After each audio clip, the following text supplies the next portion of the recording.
Welcome back to another video, guys. Today we're going to be talking about Simon Sinek's, I think it's how you say his last name, Start With Why.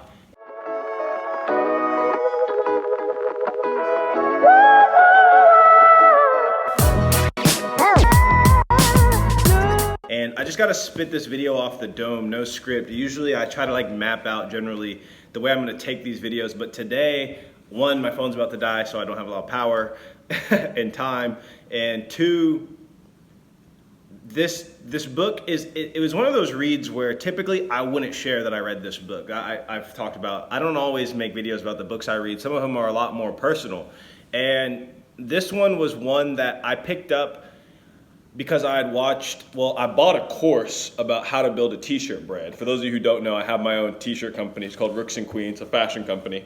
And it's really been an evolving project over the last year and a half. And the course I bought, the professor, he referenced this man's YouTube video, so I watched his video. It was very informative, so I was like, all right, I need to just go ahead and read his book. And I'm really glad I did, because this question of why, right? Start with why. I mean, the title of the book kind of is basically the thesis of what Mr. Sinek wants you to do. But the book is written in the context of marketing and sales, right? And really it's written in the context of being a visionary and starting a business or a personal brand or really any endeavor. Because what Simon says is that you ought to start with an understanding of why you're doing what you're doing. What is the purpose? To what end? Who are you serving? What is the point of serving these people? And throughout the book, he uses the example of Apple, and he contrasts Apple with a lot of different businesses and shows how Apple's why of doing things different, right? And he has this sales pitch where he goes through, most companies, they sell their product. They sell what they do. Most people, he says, they know what they do, they know how they do it, but they don't actually know why. And he goes and he shows how he relates the question of why to the limbic brain, which is, I learned, the part of the brain that makes emotional decisions, right? And it's that part of the brain that whenever you describe something, you say, well, I don't know, it just feels right? That intuition, that is your limbic brain. It's the part of the brain that that is not related to language. And that's the reason why you often can't express verbally why you love someone, for example, right? That's controlled by the limbic part of your brain. And he puts this interesting graphic into sort of starting with internal, right? The limbic part of the brain, and I forgot the other two parts of the brain. I think there's only one other part of the brain. And he goes on to show how that structure is very similar to the structure of how companies ought to think when they're marketing, starting with why, then moving to how, then moving to what. And it just got me realizing that a lot of my own issues in business have been that of marketing, right? I have no marketing experience. I'm very much a doer, and I think I'm also very much of what Mr. Sinek calls, I'm a why guy, right? And this is what he says a why person is. Why types are the visionaries, the ones with the overreactive imaginations. They tend to be optimistic. They tend to be optimists who believe that all the things they imagine can actually be accomplished. How types live more in the here and now. They are the realists and have a clear sense of all things practical. Why types are focused on the things most people can't see, like the future. How types are focused on things most people can see and tend to be better at building structures and processes than getting things done. So, yeah, that's definitely me. I definitely am more of a why type. I often struggle with creating processes and creating structure in my own life. But at the same time, I am very much a doer. I just come up with ideas and I just go for it with no plan. There will be no structure, but I'll just start doing something. I think that's that is my strength. That's what I'm good at. There's some other interesting quotes here. I like this one. For every great leader, for every why type, there is an inspired how type or group of how types who take the intangible cause and build the infrastructure that can give it life. And he goes, like I said, he talks about Apple a lot in this book, and he talks about Steve Jobs and Wozniak, I can't remember his first name, but he talks about how they had a very nice synergy between why and how. And he also goes on to say a lot of successful companies these why and how synergies often exist from pre-existing relationships, like friendships or family relationships and such. I thought that was really interesting.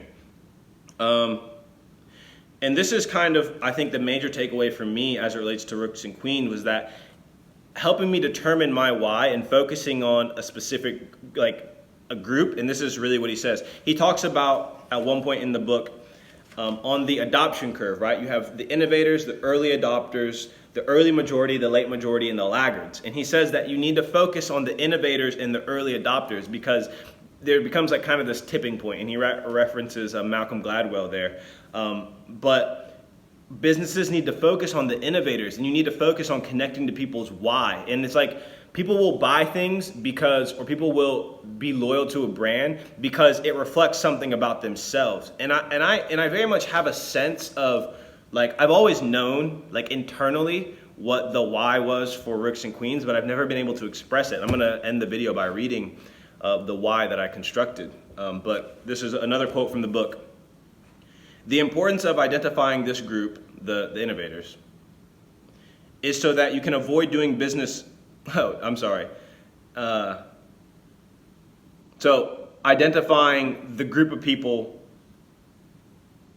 who are just going to shop price, right? I'm just going to read the quote. The importance of identifying this group is so that you can avoid doing business with them.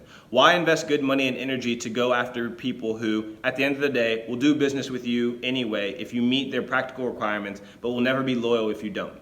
So he's talking about, he's saying you don't want to do business. You don't want to necessarily like try to persuade people to do business with you, because if you're appealing to their logic rather than to their emotion, like you're ultimately like not going to build loyalty, and those are, and more importantly, those are people who, like, you're basically commoditizing your service, right? Whatever it is that you're selling, whenever you start trying to, if you're selling them on ration and reason. And so this makes a lot of sense, but I wrote down a lot of notes for my own sake, but I just want to put this out there in this video because I think that this is kind of like a watershed moment for Rooks and Queens. But Rooks and Queens, we exist to unite gamers. This is our why. And then I also kind of wrote down a how as well. We exist to unite gamers. Everything we do, we believe in the coolness of nerd. Like, very simple, right? Rooks and Queens exists to unite gamers. And we believe in empowering, like, quote unquote nerdiness. And making it cool. And so here's our how. We are a fashion company with boundless creativity. Our designs exist at the intersection of esports, technology, and comfort. And we sell our products for Bitcoin. So that is how we achieve what we achieve, or yeah, that's how we achieve our why.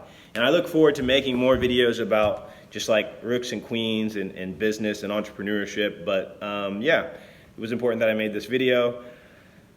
Highly recommend this book for anyone who is, like, really anyone, like, because I think that this book also applies very much like marketing yourself. And it started making me start questioning a lot of the things I do in terms of, like, so I have this Instagram TV show called Car Rants, and it's like, well, why am I doing that? Like, is this serving a why, or is this serving a how, or is this a what, right? And it really starts making you systematize your actions into those three categories, which is very helpful to be able to link, like, what you're doing and how it's serving your why.